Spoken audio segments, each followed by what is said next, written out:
Hello, and welcome to Hedgehog Story Time, where I read my own original fiction. This story is a part of the Edie Valley Project. Link to the playlist in the description below. Yes, you have to read them all. No, that is not a request. So, today is the day I properly introduce the character of the director. Kind of. You'll see. Without further ado, here is In Which a Mysterious Force is Given a Character, but Not Yet a Face. The director was angry. Well, maybe angry wasn't the right word, per se. When you had seen as much as she had, when you had been as patient as she had, it was hard to get truly angry. Bitter, frustrated, maybe, but not angry. How had she gotten to this point so quickly when the day had started out so well? She had risen from slumber with a huge smile on her face. The new semester had started at St. Adelaide's, many new students had arrived, and the next phase of her project was about to begin. The morning announcements had gone well, as always. The bit of intrigue she held over the students' heads always made her slightly giddy. But then there had been the meeting with the school board. When she had first founded St. Adelaide's more than 40 years ago now, she and she alone had controlled the school and everything that went on inside it. Unfortunately, the money had begun to dry up rather quickly, and the director had been forced to acquire investors. She had tried to maintain control for as long as she could, but in this world, money oftentimes carried more weight than deeds, and so the school board had been formed. But the suits, as she called them, didn't understand her or her obsessive drive for science.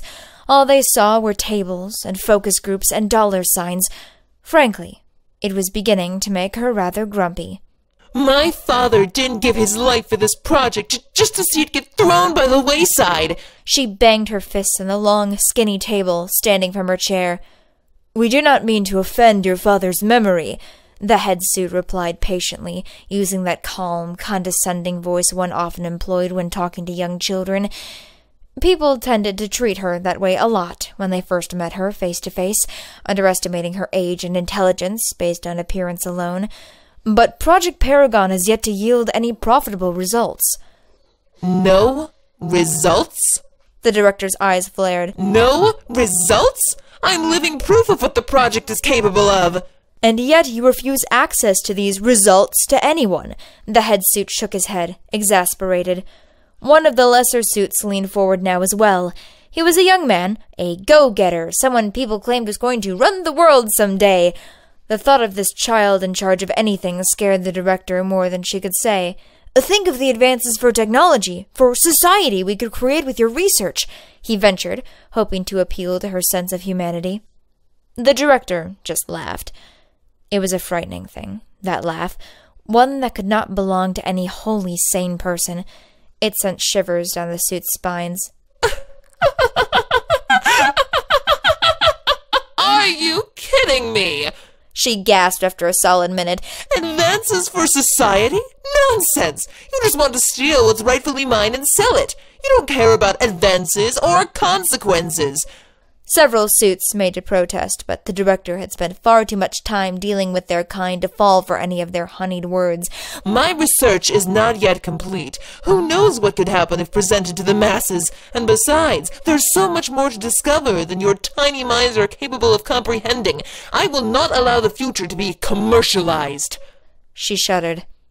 Unfortunately, the head suit attempted to regain control. You are no longer solely in charge of the affairs of this academy. Now, while I cannot legally demand you hand over all of your research, I can drain all the funds which you've been putting towards Project Paragon, until which point the academy possesses the means to fund such an extensive study. I can guarantee you that that will not be for a very long time. You wouldn't. We would. The other suits nodded in agreement. The director had to clench her fist to keep herself from strangling his smug, pretentious face with his stupid tie. She fumed as her face grew red. But anger wouldn't solve anything. She knew that. She ought to, after all these years. Anger led to a loss of control, and that was the last thing she needed right now. Then there's nothing more to say. Without waiting for a response, the director strode from the room. She wouldn't give them the satisfaction of seeing her frustration. As she fled to her sanctuary, the director struggled to conceal her rage from the students and faculty that roamed the halls of St. Adelaide's. None of them knew who she really was, at least, and she wanted to keep it that way. It was imperative to Project Paragon's success that she blend in. It was the only true way to scope out potential candidates and get accurate test results. Finally, she slammed the large doors of her sanctuary behind her and breathed deeply. This was the only place she felt truly relaxed. It was dark and quiet, and heavy, like a warm blanket. The director weaved her way through the general clutter and dropped heavily behind her desk. She sighed, drumming her long, spider-like fingers along the wood grain. Why now, of all times, had the suits decided to pull the plug, just when she was so close to the final stage, just as the perfect candidate for Project Paragon had come to St. Adelaide's? But she steeled herself. There was no sense in wallowing in misery. There was a way out of this. There had to be. And if there was any place she would think of it, it was here. Patience, spoke the truth in her mind. Remember that even one tiny bush can bring a whole system to its knees. Of course. Yes. The director let out the air she was holding as an inkling of a plan began to form in the folds of her mind. A butterfly's wings could cause a storm on the other side of the world, and so too could she rid herself of the suits and the dollar signs they'd tattooed onto the insides of their eyelids. But could she really pull it off? If she herself made a single move, the suits would pounce on her in an instant.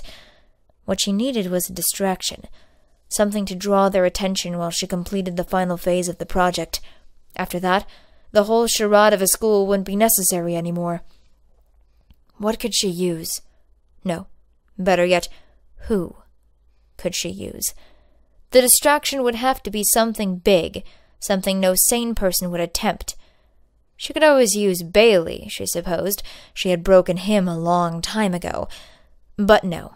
After all of the time she'd spent on him, it seemed like such a waste to throw him away like this. Not when there was still so much she could do to him. He was broken, but not completely twisted apart. Not yet. She thought for a moment, rummaging around her brain for all of her subjects and potential subjects, and then stopped. A grin spread across her face as she wiggled her fingers in excitement. Yes, that was perfect. Someone who she'd been saving for a rainy day. That girl's frustration had been pickling nicely from being locked up in the school for so long, and now it was time to take her demons for a spin. Yes, the doctor laughed to herself. It was all coming together.